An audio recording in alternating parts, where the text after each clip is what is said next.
Hoy vamos a meternos de lleno en la historia de una de las figuras más influyentes que han existido. Un hombre cuya vida, según las crónicas, partió la historia en dos y cuyo mensaje, bueno, sigue dando de qué hablar 2 milenios más tarde. Así que vamos a analizarlo bien. A ver, lo primero es que la historia arranca de una forma que nadie se esperaría, no en un palacio ni en el centro del poder, sino todo lo contrario, en la periferia, en un lugar que no salía en los mapas importantes. Y sin embargo, lo que empezó ahí, en ese rincón, acabó transformando el mundo para siempre. Para entender bien su vida, es clave que nos pongamos en situación, que viajemos a su mundo, un mundo complejo, marcado por la mano de hierro de un imperio y a la vez por la esperanza de todo un pueblo. Bien, nos plantamos en Judea, siglo I.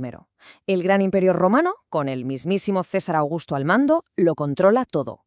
El ambiente, como es de imaginar, está bastante caldeado. Hay tensión, hay ocupación y un deseo enorme de liberación.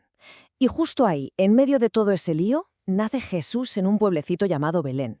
Y aquí viene lo más curioso de todo, el primer gran contraste. La gente de la época esperaba un Mesías, sí, pero uno que fuera un rey guerrero, un líder militar, que echara a los romanos por la fuerza. Pero la realidad que nos cuentan es radicalmente opuesta. Un bebé, nacido en la más absoluta humildad, en un pesebre. Esto, desde el minuto 1, ya es toda una declaración de intenciones. Después de su nacimiento, ¿qué pasa? Pues curiosamente, un gran silencio. La historia hace una pausa de casi 30 años. Son los que se conocen como los años de formación, lejos de los focos en un pequeño pueblo llamado Nazaret. Casi toda su vida transcurre ahí, en Galilea. Las fuentes nos dicen que era artesano, probablemente carpintero, que estudió a fondo las escrituras de su pueblo y, lo más importante, que vivió entre la gente de a pie. Esta vida normal, rural, es lo que forjó esa conexión tan profunda con la gente humilde, con los marginados, algo que va a ser fundamental para todo lo que viene después. Y de repente, ¡boom! Con unos 30 años se acaba el silencio. Empieza la acción. Comienza una de las etapas más intensas y documentadas de su vida, lo que se conoce como su ministerio público. ¿Y cuál era su mensaje? Pues algo totalmente rompedor para la época. No iba de política, no iba de armas ni de rebelión, iba de algo mucho más profundo, de una transformación interior basada en el amor, en el perdón y en una idea de justicia completamente nueva. Su ministerio arranca con varios pasos clave. Primero, su bautismo en el río Jordán, un acto muy simbólico. Luego empieza a rodearse de un grupo de seguidores, sus discípulos.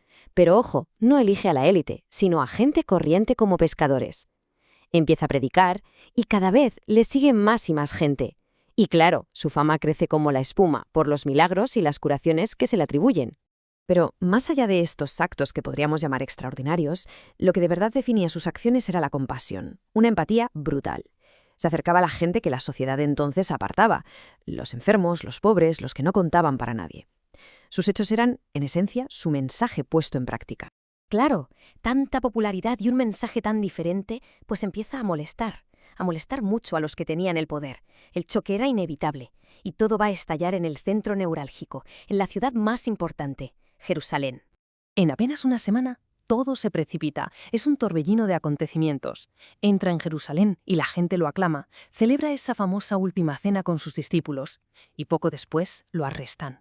Lo juzga el gobernador romano, Poncio Pilato, y la condena es la peor posible: la crucifixión, la pena de muerte para los enemigos del imperio. La crucifixión es un final brutal, definitivo. Desde un punto de vista puramente humano, aquí debería acabar la historia. Un hombre que desafió al sistema y que fue aplastado por él. Parece el punto y final a su movimiento, ¿verdad? Pero, y este es un pero que lo cambia todo, la narrativa da un giro de 180 grados. Según la fe de sus seguidores, al tercer día resucita.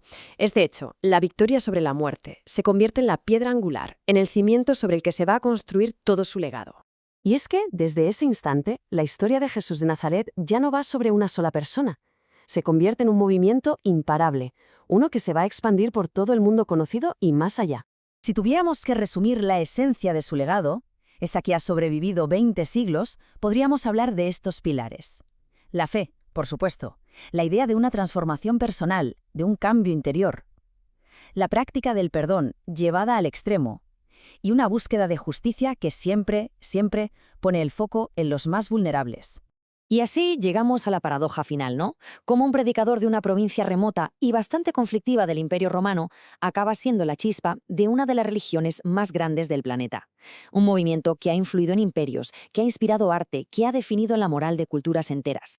Y esto nos deja con una pregunta final flotando en el aire. Más allá de las creencias de cada uno, ¿qué tiene este mensaje de amor, de humildad y de esperanza para que 2000 años después siga tan vivo, siga interpelando a millones de personas y generando debate en pleno siglo XXI? Es una pregunta que, desde luego, da para pensar.